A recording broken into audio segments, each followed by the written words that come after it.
தான் நாங்கள் நேரடியாக போய் சந்திச்சோம். புனர்வாழ்வு அளிக்கப்பட்ட விடுதலை புலிகள் கட்சி சந்திச்சு எங்கிற டீல பேசினாங்க.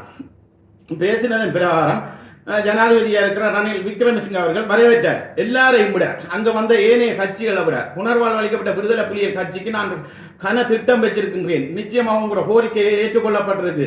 போராளிகளுக்கான பாதுகாப்பு, உங்களுக்கான மீள் கட்டுமான பணி, ஏனைய திட்டங்கள் எல்லாம் உங்களோட செய்யறதுக்கு நான் தயாரா இருக்கின்றேன் என்று சொல்லி ஜனாதிபதி எங்களுக்கு உறுதிமொழியும் தந்திருந்தார். எங்களை கையொப்பம் அவரும் கையொப்பம் வச்சிருந்தார். அப்போ இதுக்கு நாங்கள் எங்களுக்கு இன்றைக்கு வவுனியா மாவட்டத்தில் வந்து ப்ரெஸ் மீட்டிங் கூட உண்மையில் ஒட்டுமொத்த போராளிகளுக்கும் நாங்கள் ஒரு வேண்டுகோளை விடுறோம். புனர்வாழ்வு அளிக்கப்பட்ட விடுதலை புலிகள் கட்சி என்ற அடிப்படையில் போராளிகள் அனைவரும் வந்து ஒரே இலக்கு, ஒரே சின்னம், சிலிண்டருக்கே புள்ளடிங்க. இதில் வந்து முதலாம் தரப்பு, ரெண்டாம் தரப்பு, மூன்றாம் தரப்பு தேவையில்லை. சிலிண்டருக்கு நீங்கள் வாக்களிங்க.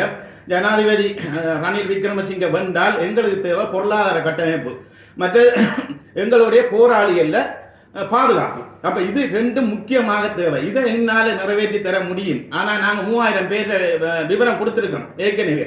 முதல் கட்டமாக ரணில் விக்ரமசிங்க அவர்கள் வந்தால் எங்களுக்கு 3000 பேருக்கான வடகிழக்கில் மாதிரி பண்ணைகள், அதுக்குரிய பொருளாதாரம், விவசாயம், கடல் வளம், கடல் தொழில், கால்நடை சகலதும் செய்தாரன்னு சொல்லி அதுக்குரிய ப்ரப்போசலும் கொடுத்துங்க, ஏற்றுக்கொண்டிருக்கிறேன்.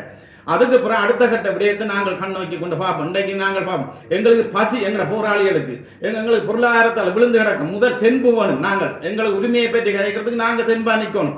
நாங்கள் தென்பு இல்லாமல் எங்களை பிள்ளைகள் அனாதரவாக கிடந்து கஷ்டப்பட்டு பொருளாதாரத்தில் மழுங்கடிக்கப்பட்டு கிடக்கிற நேரத்தில் நாங்கள் வீரம் பேசி எந்த இல்லை. எங்களுக்கு இல்லாத வீரம் எத்தனை பேருக்கு வருது. ஆனால் வீரத்தை கண்டவர்கள் நாங்கள், வீரத்தை நெஞ்சில தாங்கினவர்கள் நாங்கள், வீரத்தை கொண்டு புதைச்சவர்கள் நாங்கள்.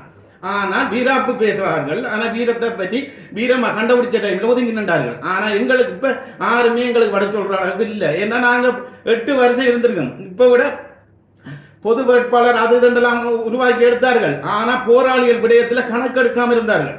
ஆனால் நாங்கள் புலின்னு சொல்லி தாங்கி நின்றோம். ஆனால் புலி வந்து எங்கே போகணும்? அரசாங்கத்திட்ட போயிருக்க வேண்டிய நிலைமை இருக்குது. நாங்கள் ஏன்னா அரசாங்கத்திட்ட நேரடியாக எல்லாம் இன்றைக்கு வந்து பிச்சை எடுக்கிறோன்ட்டு இருந்து பிச்சை எடுக்காமல் நேரடியாக பிச்சை கொடுக்குறோன்ட்டு போய் பிச்சை கேட்டு இருக்கிறோம்.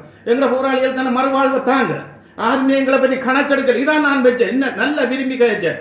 நிச்சயம் உங்களுக்கு செய்வேன் என்று அவர் அடி மனசுல இருந்து கழிச்சதை பார்த்தோம் ஜனாதிபதி. அதோட எங்களுக்கு ஒரு வீராப்ப வந்து நாங்கள் போராட்ட காலத்தில் இருக்க நாங்கள் எங்களை தமிழ் பிரதிநிதிகளை தெரிவு செய்யறதுக்கு செட்டியா கஷ்டப்பட்டோம். தலைவரை வேண்டுகோளுக்கு கணங்க. ஆனால் இன்றைக்கு எந்த தமிழ் பிரதிநிதியும் எங்களை கைவிட்டார்கள்.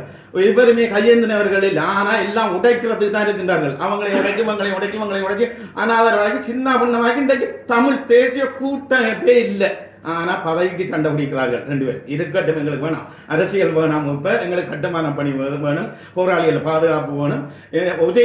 ஒட்டுமொத்தமான தமிழ் மக்களுக்கும் ஒட்டுமொத்த போராளிகளுக்கும் புலத்திலேயும் தாயத்திலேயும் இருந்து விளங்கிக் கொள்ள வேண்டியது ஒரே சின்னம், சிலிண்டர் சின்னத்துக்கு ஜனாதிபதி ரணில் விக்ரமசிங்க அவர்களுக்கு வாக்களிங்க. இது புனர்வாழ்வு அளிக்கப்பட்ட தமிழ் விடுதலை கட்சியின் வேண்டுகோள் என்று சொல்லி கேட்டுக்கொண்டு இதை விடைபெறுகிறேன். நன்றி, வணக்கம்.